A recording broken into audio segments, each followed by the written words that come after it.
Son vrai nom est Programme d'instruction aux tactiques de combat de la Marine des États-Unis, ou SFTI en anglais. Mais il est plus connu sous le nom de Top Gun, surtout grâce à ses 2 films avec Tom Cruise en vedette. Le programme a commencé à cause du grand nombre de pertes subies par les États-Unis au Vietnam. En partie parce qu'ils pensaient que les missiles air-air remplaceraient complètement le combat rapproché, ou dogfight. Mais cela ne s'est pas produit, ils ont donc dû réentraîner leurs pilotes à ces tactiques. L'aéronaval a alors créé l'école Top Gun, dans le but d'enseigner l'art perdu du combat aérien rapproché. Ainsi, améliorer les performances de leurs pilotes, même en infériorité numérique, pour qu'ils puissent gagner. Dans cette nouvelle vidéo, nous allons voir comment ce programme a été créé, à quoi il sert, et nous allons passer en revue les avions qui ont été utilisés toutes ces années. Depuis les mythiques F-14 Tomcat que nous aimions lorsque nous étions enfants en regardant le premier film Top Gun, jusqu'au F-18E, Super Hornet, et les nouveaux F-35C qui sont utilisés aujourd'hui. Bienvenue dans l'aviation.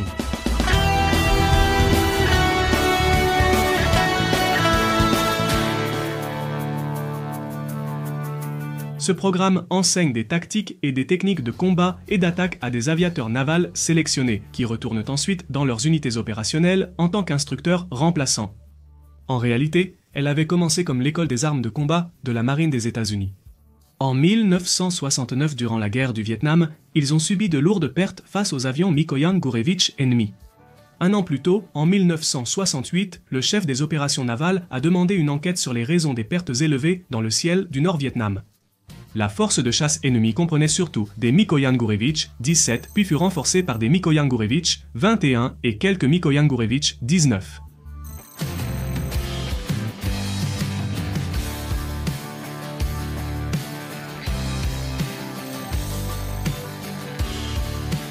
Il était clair que le United States Navy pensait que les missiles avaient rendu le combat aérien rapproché obsolète.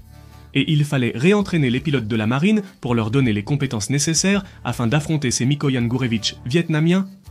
La United States Air Force, l'armée de l'air des États-Unis, avait aussi étudié la situation, mais estimait que le problème venait de la technologie utilisée. Et la réaction a été de créer le F-4E Phantom avec un canon externe et d'améliorer le radar et les missiles face à la menace des avions ennemis.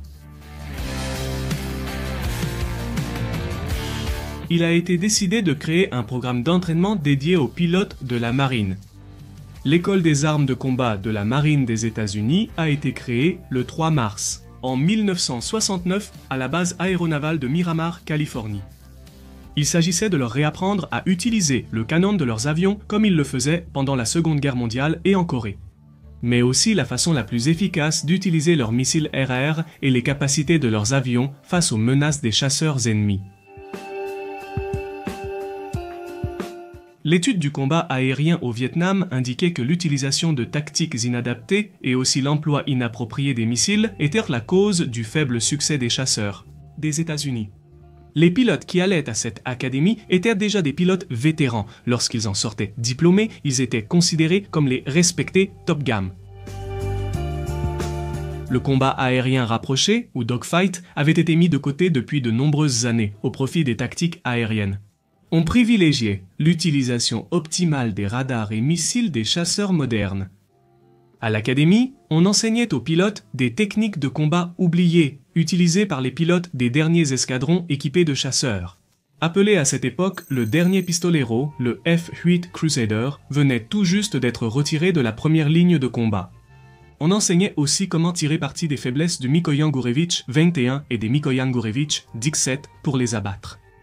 L'idée était de former les pilotes afin qu'ils retournent dans leurs unités et transmettent à leurs camarades les enseignements acquis, devenant ainsi les instructeurs de leurs unités. Cet escadron a désigné certains de ces pilotes comme instructeurs, et ils ont dû créer les procédures à partir de zéro et chercher des rapports de la CIA pour savoir comment imiter les tactiques des MiG. Jusqu'à ce qu'ils soient finalement autorisés à avoir accès aux Mikoyan Gurevich 21 et Mikoyan Gurevich 17 que l'United States Air Force évaluait dans la zone 51. À leur tour, ils ont également dû étudier quelles étaient les limites auxquelles ils pouvaient pousser les F-4 Phantom en combat afin de pouvoir vaincre les MiG.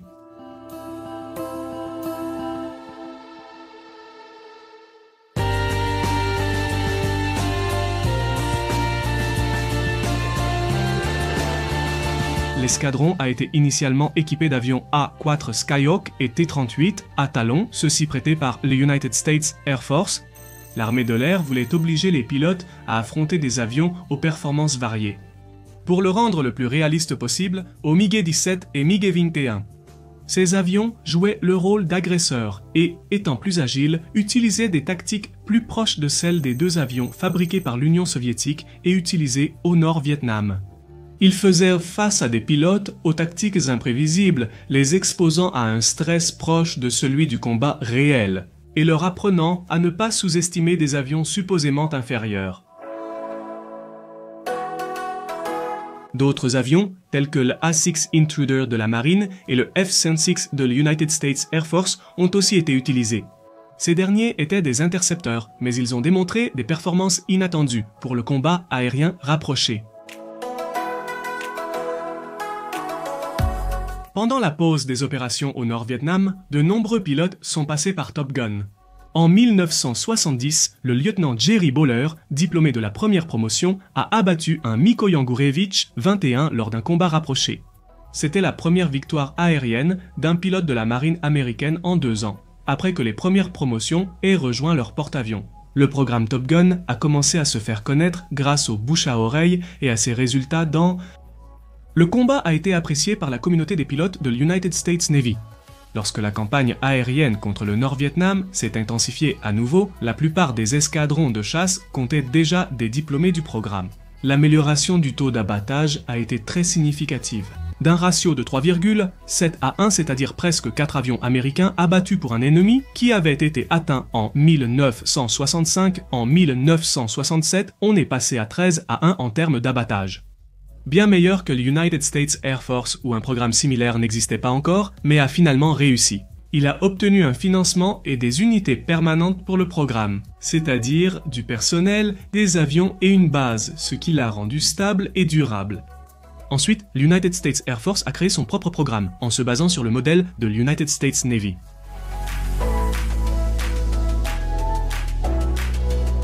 Il s'est formé durant la guerre froide, dans les années 70 et 80. Les pilotes des F-14 Tomcat et des F-A-18 Hornet étaient confrontés par les instructeurs avec les nouveaux avions assignés au programme. Les A-4 dans le rôle du Mikoyan Gurevich 17 et les F-5E dans le rôle du Mikoyan Gurevich 21. À cela s'est ajouté, des années plus tard, le F-16 Fighting Falcon dans le rôle du Mikoyan Gurevich 29 Fulcrum ou du Su-27 Flanker comme on l'appelle aux États-Unis.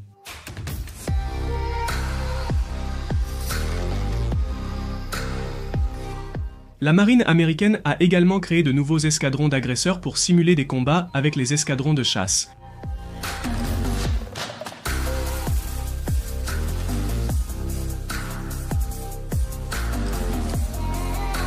Le cas des F-14 illustre bien l'objectif recherché, participer à un combat aérien rapproché pour les pilotes. Pour exploiter tout son potentiel en combat rapproché, cet avion conçu pour protéger la flotte contre les bombardiers soviétiques. Grâce à un radar dépassant 300 km et des missiles air-air d'une portée de 150 km. Aussi comme chasseur, avec les leçons tirées du Vietnam,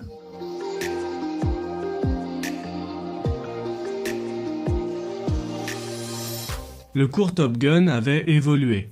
Dans les années 70, il durait 4 semaines. Dans les années 80, 5 semaines. Les derniers F-4 Phantom utilisés pour ce programme ont été retirés en 1985 et les derniers F-14 Tomcat sont restés en service pour Top Gun jusqu'en octobre 2003,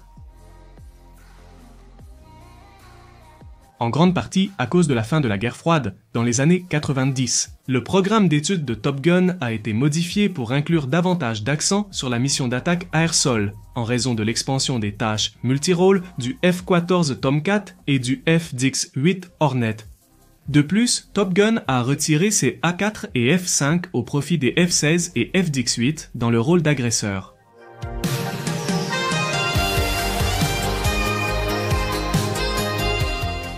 Actuellement, Top Gun dispense 3 cours d'instruction de tactique de combat d'attaque par an. Chaque session dure 9 semaines et comprend 9 avions de combat d'attaque de la marine et du corps des Marines. Actuellement, Il dispose d'une combinaison de FA-18C qui sont monoplaces et de FA-18D et F qui sont des biplaces. Mais récemment, avec l'arrivée des nouveaux Lockheed Martin F-35 Lightning II, des tactiques et procédures spécifiques sont élaborées pour ce chasseur furtif de 5e génération.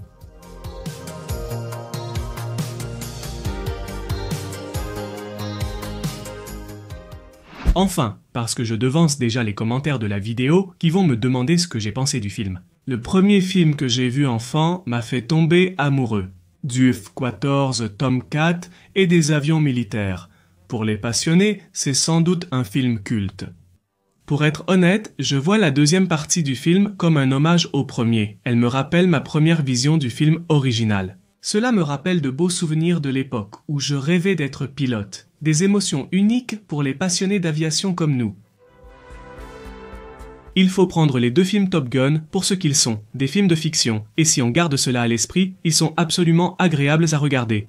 Pour ceux d'entre nous qui connaissent un peu les avions, il y a beaucoup de scènes qui ne sont pas réalistes et il faut aller voir ces films pour ce qu'ils sont. De la fiction. Pour du réalisme, il vaut mieux voir un documentaire. Avec cette idée, on profite vraiment d'un film d'avion.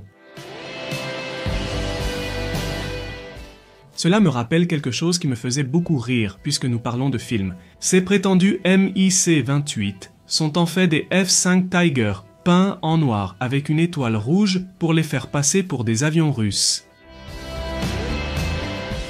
J'espère que la vidéo vous a plu. Abonnez-vous si ce n'est pas déjà fait et notez que le bouton de remerciement est déjà activé sous la vidéo. Il s'adresse à ceux qui veulent remercier financièrement et soutenir la croissance de cette chaîne. PayPal, Patreon et Mercado Pago sont aussi proposés comme moyens de paiement. Pour le faire, les liens sont sous la vidéo. Jusqu'à une nouvelle édition de Monde de l'Aviation.